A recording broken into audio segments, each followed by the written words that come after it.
Well, we've got a bull snake here,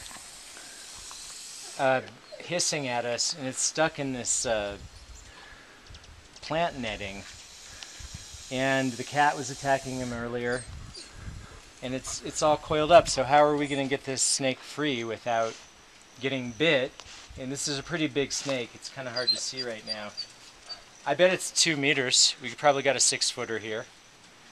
And it's really mad because it's being attacked by our kind of bitchy cat, Ollie. She's a bitch. She really is. She's over there under. You can maybe get her. She's mad at me. And now, you know, this poor snake is like being surrounded by all these animals. We're going to have to get him free. What are you thinking here? Drag maybe the net elsewhere? to drag the netting out, and maybe it'll just release itself. And so we can give it a try. I think there's no reason why it shouldn't be on film. So let's try and free this snake. Odin, my idea here is to drag the netting out, away from, get it from behind, and pull it out. And maybe the snake can, let's keep Willis away. Hey, get out of here. Here. Okay, that's a oh, is that the same piece? Yeah. Go. Look at that. Oh, he turned around now. Look at that. Now we need a stick, Dude, Jerry. he's hissing so loud. Yeah, it's a little, I mean, and he's got some ability to leap at me, I think. It's not a rattlesnake, but looks like a rattlesnake. Okay. Let's see. Okay. Ooh, he's damaged, dude. He's definitely hurting. Like, he's trying to. You see that, Odin? See what I'm saying? Like, he's too thick to slide through a piece he's already tried to slide through. Oh, and he's hurting himself. She's twisting all around.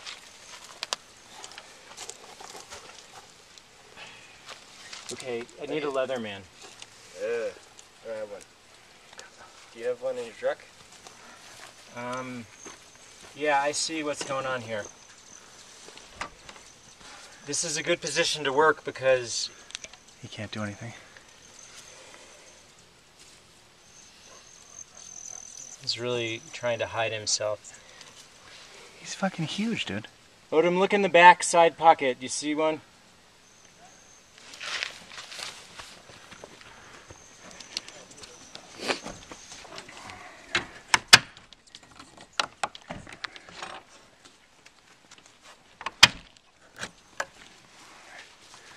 Odin, can you close this thing right here? Can't force it with one hand.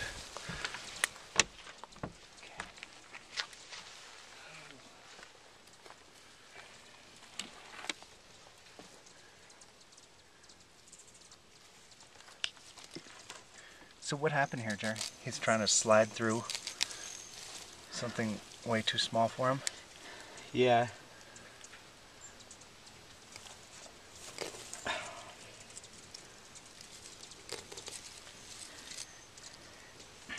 Where's his head at? Yeah, he's... God damn it.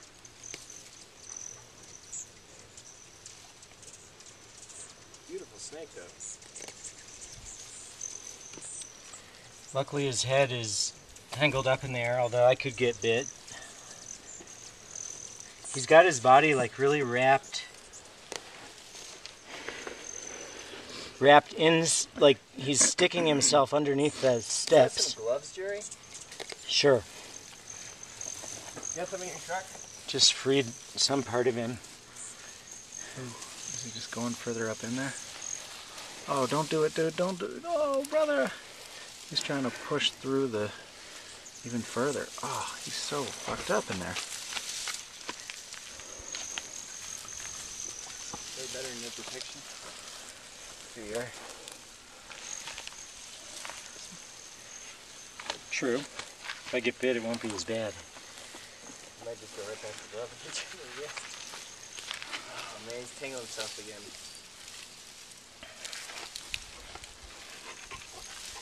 Jeez, okay. I'm gonna free you. You just gotta cooperate.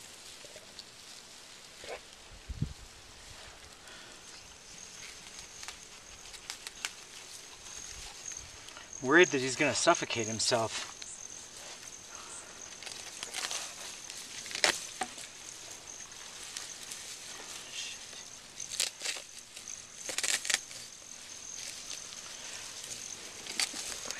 Get out of here, doggy. Willis. Willis. Come on, Willis. No. You can't go over there.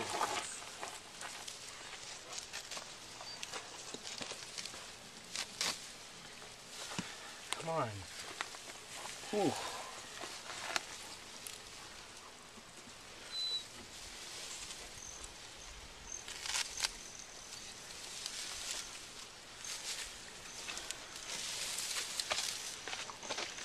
Let me see that, Jerry. Christ. Mess. Oh, poor guy.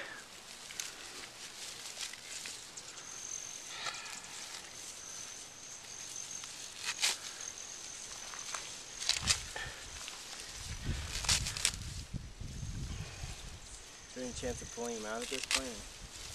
You mean backward? Yeah. No, it seems like he's too worked into the netting.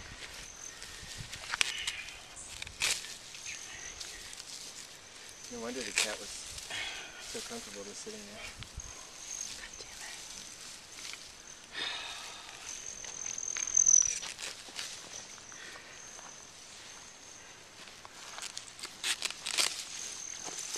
Come on, buddy. Keeps making it worse. Yeah, he's just going deeper and deeper into it. Right, he's trying to hide.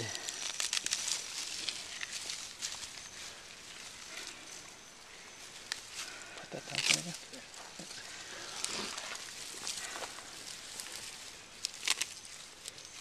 Okay. He's still alive, yeah? Yeah.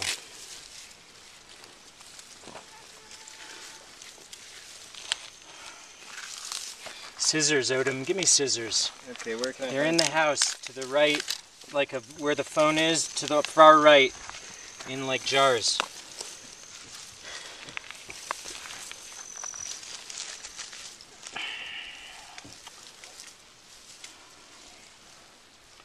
Come on.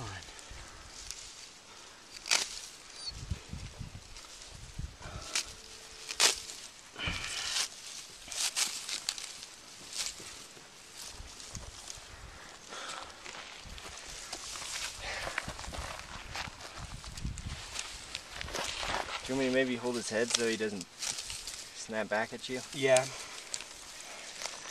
So just for the record, we're up here in San Cristobal, New Mexico, in the north part of the state, half an hour outside of Taos, New Mexico.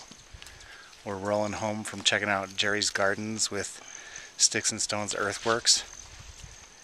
And Odin called in the mega bull snake getting harassed by the cat here, and we rolled up, and Jerry sprung into action, and here we are. Try and pull out of my hand too. Good. He's doing okay, maybe. Yeah, he's alright. I do not. I could easily stab him with these scissors, Right. and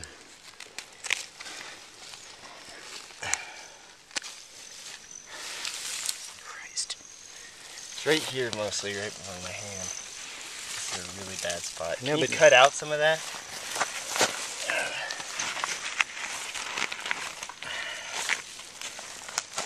Oh, jerking him. let's just get this off. Next snake we saved, can we do it in the shade for the cinematic descriptions? Jeez. He's just kind of frozen. Is he alive? Yeah, I think. Yes. he's alright. Totally. Here. It's kind of hard. You were pulling him out of my hands. Oh, sorry. Oh, into the shade, I like it. Nice technique. Nice.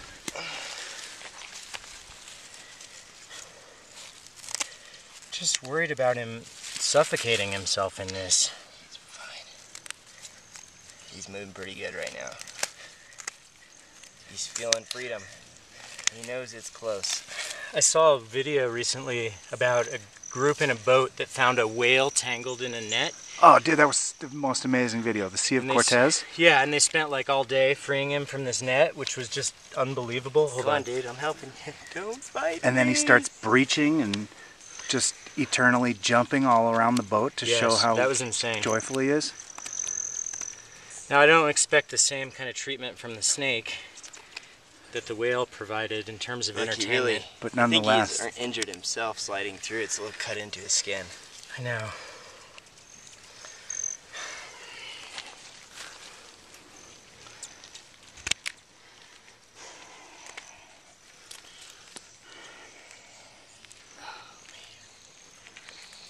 Really hey, get out of here, Pooch, Pooch, Pooch. No. Get. Go, Brutus, no. Hey, Brutus, no.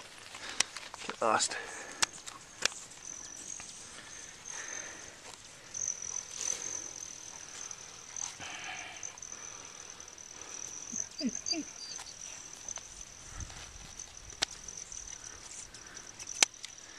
I just wonder if he has any consciousness, like whether he's, in terms of, he's aware of this effort to save him.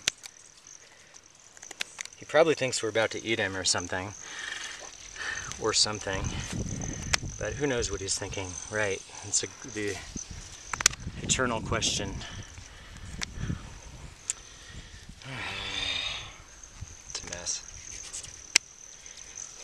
Go slow though, one of those could just poke right into him. Yeah, and I'm getting... The thing is these things are stuck in his skin. I'm trying to... Yeah, they're like buried. Oh, don't turn back at me. Man. That's going all the way around. You need some real fine tip scissors or something and like knock him out. Surgery is what he needs.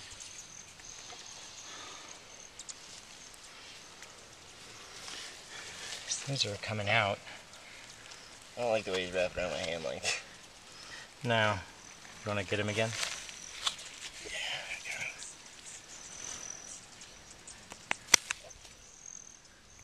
So you do this every day, Jerry? It's just all part of the... When you're not chasing bears away from the fruit I think trees? the trick is to pull a little tip of it back, Jerry, and Create see some where space? see where you could slide it in right there on the edge. Where? Right there? Yeah. There it is. Yep. Hard when he's moving around. Wow, look at how long this guy is. Oh man, he really sneaks through my fingers. Oh, that muscle. Well, in the meantime, we've got potentially one of the greatest concentrations of hummingbirds in the continental United States over here.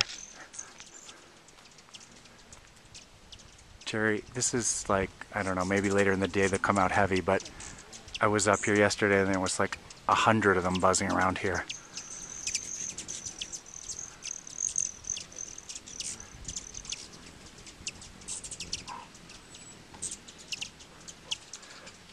Maybe if you can't see it, you can hear their buzz, but we're up here in San Cristobal, up in the mountains of northern New Mexico. Use the tip more.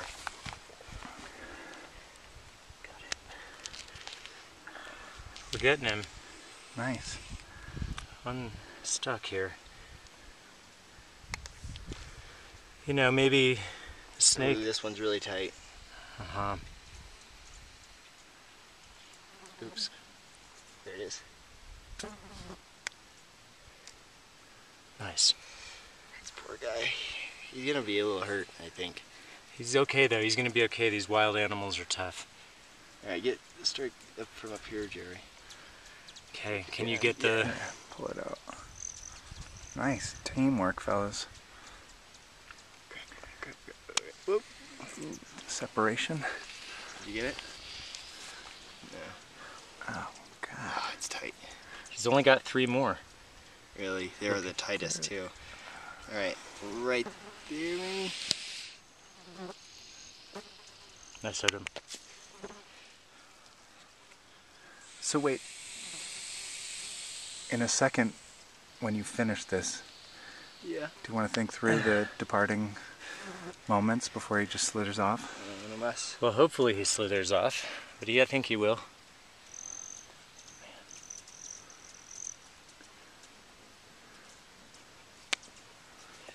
Oh, nice. Pull it free. Yeah, there you go. Sweet. Brutus. Are there any more? Nope. That's it. That was it. Nice work, fellas. Thank you. We got a hopefully healthy bull snake. I think his skin's gonna recover. Stretch him out. Let's see how big he is. Wow. He's huge. Good looking snake. Totally.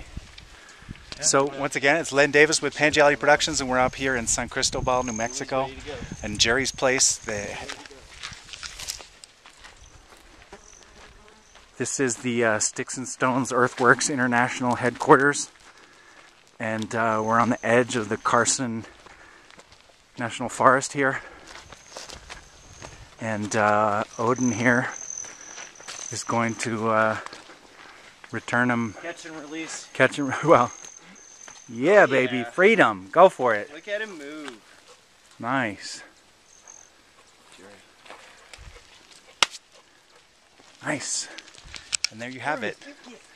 Saving creatures from the... In this case, the netting and the bad cats. There's Nice. the bad cat. What other kind of creatures do you deal with on your property? Oh man. Well, as you mentioned, we have one of the biggest populations of hummingbirds in the U.S., which at this point they've already started to depart. However, I mean there's still an impressive number of hummingbirds around, but it's by no means the peak. We've got a lot of wild turkeys and raccoons regularly visiting, and the bears.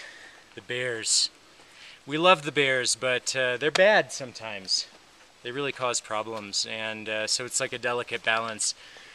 We have a lot of fruit trees, and that's one of the obvious things that they go for, and they climb up in the fruit trees. They eat all of the fruit, and at the same time, while they're having their party, they break large branches off these beautiful trees, which take sometimes, a few years to make a comeback from that. They also have direct confrontations with the dogs, and we sometimes come within, meters of them, like, because we're trying to get, we think they might kill one of the dogs. And so we run out trying to get the dog in, and then, it's dangerous, because then all of a sudden we're in the mix of it. So it's a little touch and go. Most of the bear encounters are pretty straightforward and friendly, and the bears, kind of take off when you ask them to, either nicely or not. And then what other kind of large, and well, not necessarily just large, but what other kind of wild animals do you have up here? A lot of elk, deer. What kind of cats? We've got mountain lion, and we haven't seen mountain lion. We've seen bobcat. So they're bobcat or lynx and mountain lion. And what else do you got going on your property here? Well, First of all, where are we? we are in beautiful San Cristobal, New Mexico, near Taos, not too far north of Taos, and I bought this place about 3 years ago, and we're turning it into what I'm going to call a permaculture farm and botanical garden. I've always worked with a lot of biodiversity as far as plants are concerned. If you go into any forest, there's a lot of natural abundance, assuming the conditions are right. And here we're trying to mimic that through permaculture, through sustainable agriculture techniques. And it's a 10-year project. We've been here 3 now. We've done quite a lot of work on the land. You can see old and new fruit trees. We've got probably right around 70 fruit trees at this point on the land. We've planted about 50, so we inherited this really incredible orchard. You can see the apples bursting. We've got apricot and plum and peaches and pears. I feel like I'm forgetting something. We've got raspberries along the stream, so it's already quite an abundant spot. You've got a badminton court and a Mongolian yurt. It's a compound. It's the Sticks and Stones International Headquarters. Now, what is that? What is Sticks and Stones International Headquarters? What's that all about? Well, Sticks and Stones Earthworks is the name of my gardening and landscape design business. And so this, of course, is the international headquarters. And I say international because we've got a really short gardening season here, meaning we're at 7,600 feet in the southern Rocky Mountains. And we only get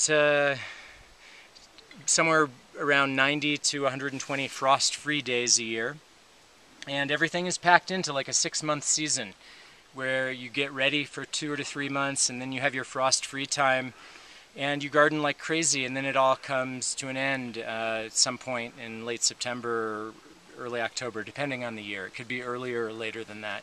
With the onset of what many call global warming, I have seen the dates. You know, the gardening we're getting longer seasons than we had in the 90s when I first started gardening here.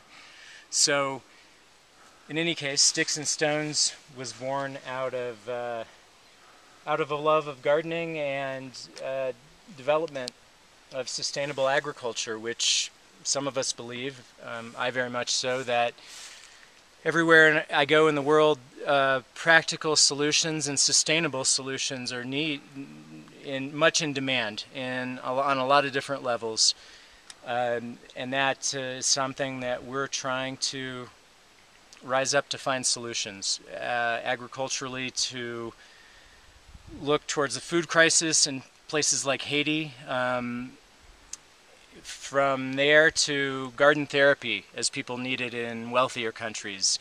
Gardens are a source of a lot of inspiration, and humans need contact with plants. They need to have plant allies, and gardens are something that provide that. It provides another type of communications or way that humans can interact with sentient beings. And plants have more than proven themselves, and science has more than proven that plants have the ability to communicate, have the ability to, well, have feelings and respond negatively or positively to stimuli.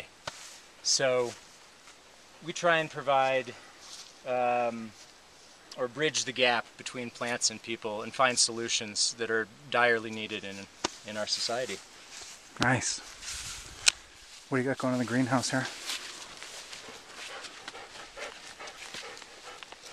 Well, we're on our third or fourth cycle here. Because of this greenhouse, we're able to grow. We start planting this in February or March. And by June, we're ready to plant our tomatoes and eggplant and warm season crops. We've already pulled a lot of different crops out of, had 2 or 3 cycles in all of these beds of greens and first of all, like salad greens and all kinds of cooking greens. You can see the chard and kale is still in here. We've got little starts all just coming up in here. So for our next round, we're going into our fall garden, but busting out with the tomatoes and the eggplant. And we got a little watermelon patch here, nice. Which doesn't do so well outdoors. Hey, you're not supposed to pee in those beds. Take me down to the stream, please.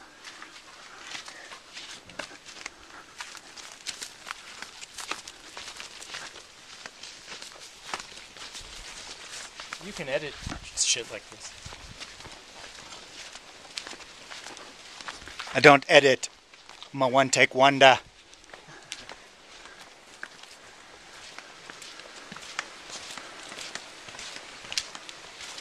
And then, just to top it all off, is this super fresh, just babbling brook rolling right through the middle of Jerry's property, which is just takes it to a whole nother level.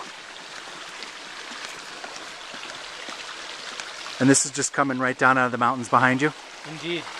This is the spring source that comes out of the mountains.